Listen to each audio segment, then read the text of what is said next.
On the morning of 9th April in 2019, a normal day, doctors and students were walking around the Moi Teaching and Referral Hospital when they witnessed a gruesome nightmare. When police arrived, they found the lifeless body of Ivy Wangeci.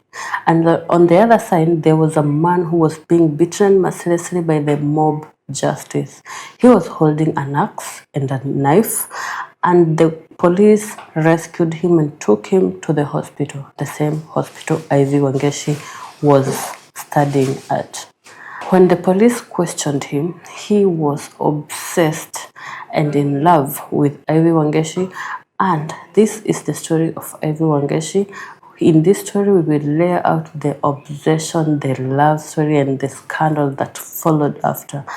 I am Tabikush, and if you're fascinated by the story of human nature and love the psychology behind them, well, this is your channel. This is Behind the Scenes, and before everyone becomes a headlines, they are a person. Then let's dive into Ivy Wangeci. Who was Ivy Wangeci? What happened that led to this gruesome nightmare? Ivy Wangeci was a daughter of Paul Githui and Winfred Waithera. Now baba yake alikuwa principal wa Kiunjuri Secondary School, while mama yake alikuwa anasomesha at Chomo in Gatanga, Murang'a.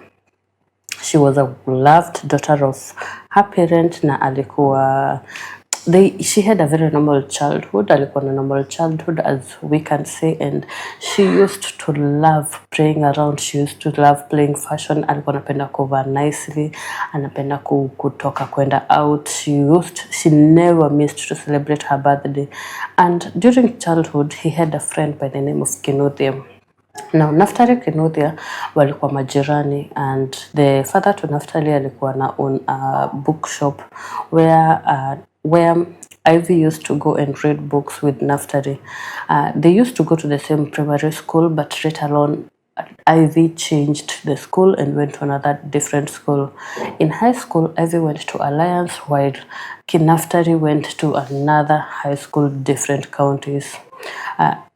Ivy performed very well, and she was one of the best performing students at Alliance Girls Secondary School, and she managed to get a chance to go to study medicine in the famous Moi Teaching and Referral Hospital in a university, where alikuwa 6th year. After amebakisha miezi chache a graduate. Ivy got a stalker. Huyu jamaa anaitwa Naftali. The childhood friends, they were friends and they used to talk oftenly and they used to like have conversations.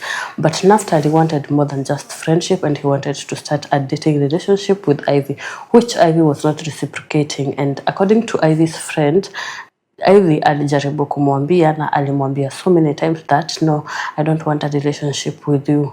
But as so many men in Kenya and some other countries that think that they can buy mapenzi na pesa, yeye alikuwa anazidi kutumia Ivy do, and Ivy used to receive the money.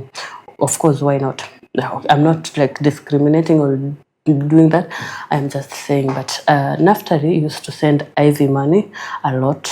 Sometimes that came to become a major issue in the court of law, saying that she was supporting Ivy Wangeci financially, and so many rumors came out that Ivy alikuwa gold digger, alikuwa anataka Naftali juu ya pesa yake, but when Naftali could not give money anymore, that's when this all scandal came back. But it was a lie, and it was later proven to be a lie, because Ivy Wangeci also came from a very good background, and they could afford her education, they could afford her well-being, and they could pay for anything that they wanted to pay for their daughter.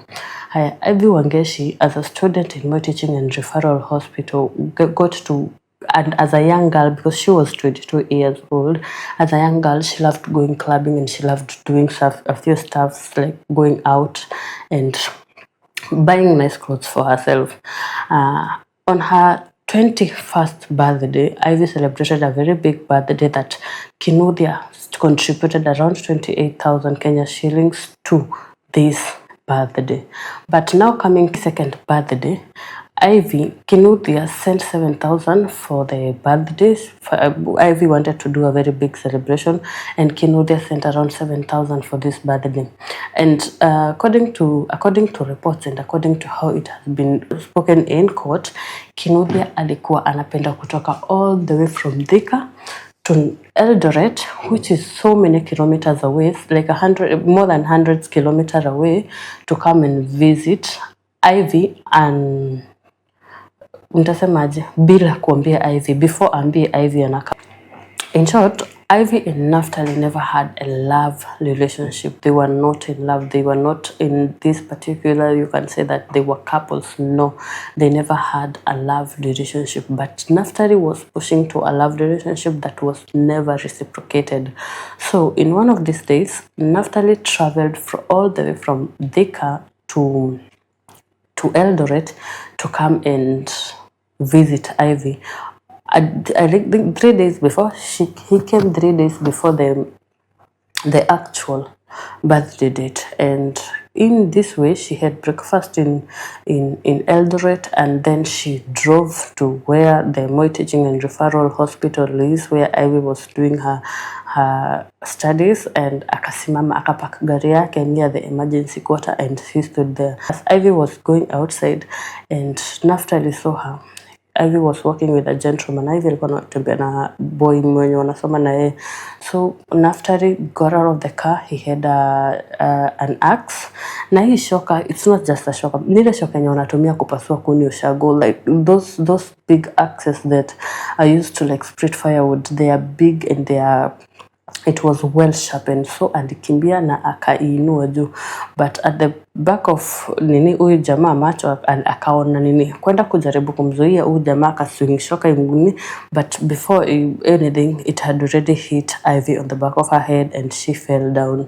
The guy decided to come and try to help Ivy, but he could not be able to help Ivy because huyu Naftali alinua shoka na akataka kumpiga yeye na hiyo shoka. So the guy ran away and left Ivy, but he hit Ivy again with the same axe on me, but sasa on the head, and Ivy was lying in a pool of blood down, and the people around, people started screaming, the students, the nurses and the doctors, and one of the doctors who was coming from one of the famous doctor who was coming out of the hospital saw Ivy lying on the ground, and he went to examine Ivy, and Ivy was taken to emergency, she was pronounced dead on arrival.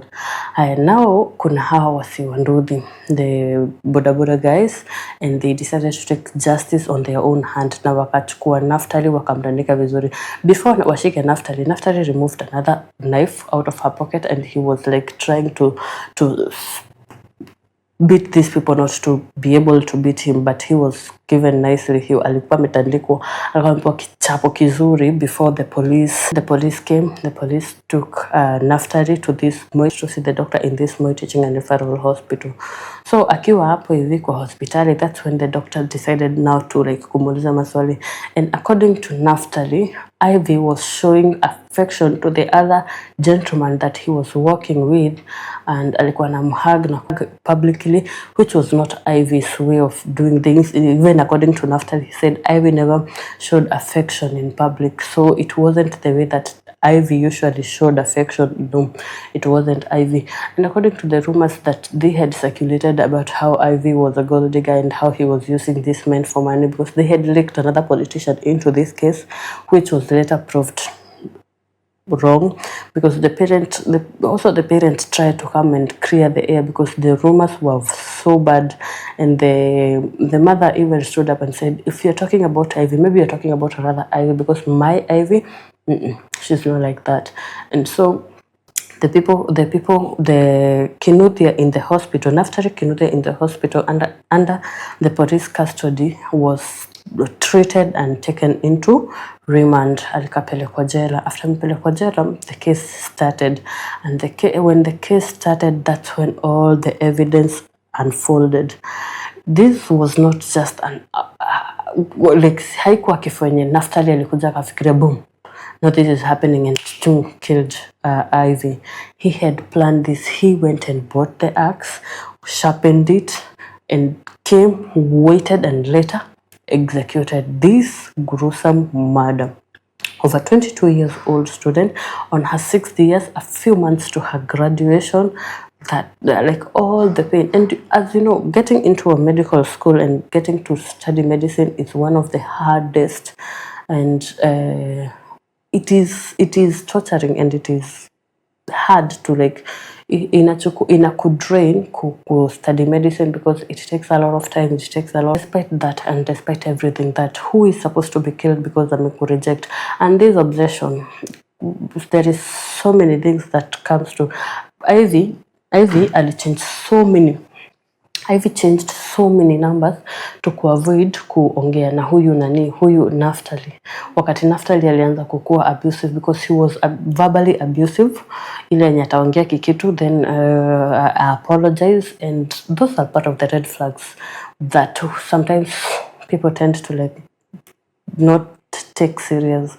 But Naftali alikuwa verbally abusive, and it is stated in court that one of the days he had just driven from Thika to Eldoret. Kuna siku alitravel from Thika to Eldoret akakuja kutembea, then Ivy did not want to go out with her, but alitumia beshte Ivy akamwambia, can you convince Ivy niwapeleke dinner, and the girl convinced Ivy, then wakaenda dinner. Ivy was supposed to go to Nairobi the next day, and he tried to like, okay, jumnaenda Nairobi, can I drop you guys? And Ivy was no. But this best friend, because was also going to Nairobi, akamanage to convince Ivy waende Nairobi pamoja na gari ya nani na gari ya Naftali. So they all walked out and went to Nairobi together, but they never had a conversation in that car, because Ivy was very angry and she was not talking to Naftali, and she sat on the back left while the other girl sat with the driver on the front seat of the car. So walikaa pamoja na they went to Nairobi, and Naftali dropped each one of them to their respective places where they were going to stay in Nairobi. And later on Ivy came back to school and life continued, now leading to this gruesome murder. The court proceeding went ahead nicely, and Naftali confessed to the killing of Ivy Wangeci, and he said that alikasirika sana wakati aliona Ivy akihag mtu mwingine, and according to him Ivy they were in a relationship na alikata relationship yao that morning, and according to him alikuwa ameenda mapema na akaongea na Ivy, and before this happened ndio sasa akarudi akaona Ivy ametoka na huyo beshte yake, and they were all hugging and showing affection in public, and he was angry, and that's when he attacked Ivy, but he doesn't remember what happens next. Alikuwa anaambiwa akiwa hospitali about Ivy ameshakufa na that had happened. So Naftali was found guilty of first degree murder na alikuwa sentenced to 40 years in prison. Ivy was a young 22 years old who had an obsessive stalker. To her parents, they lost a daughter. They lost their firstborn daughter, and according to the neighbors in the village, Ivy was a humble, kind girl who was trusted by many, and she was a good friend, and she used to just love life and fashion. So this was a life cut short of Ivy Wangeci, and to the parent, we are very sorry for the loss of your daughter, and to everyone out there, let's create awareness and check on your friends and tell your friends, don't ever, this is my own opinion, don't ever do anything in secret. The secrets are the ones that come to bite us at the back. Make sure that you tell someone where you're going. Let someone be accountable for you. Make sure that you let someone be accountable for you, and take care of yourself. Love yourself and protect yourself as we create awareness through this storytelling. And join me on my next video. Don't forget to like, subscribe, and turn on the notification bell so that every time we post these true crime stories, you will be the first one to see them and watch and give us a thumbs up. I am Tabikush, and this is Behind the Headlines. And in today's story, before the headlines hit, there was Ivy Wangeci, a student, a daughter, and a friend to many, whose life was cut short before she could even graduate.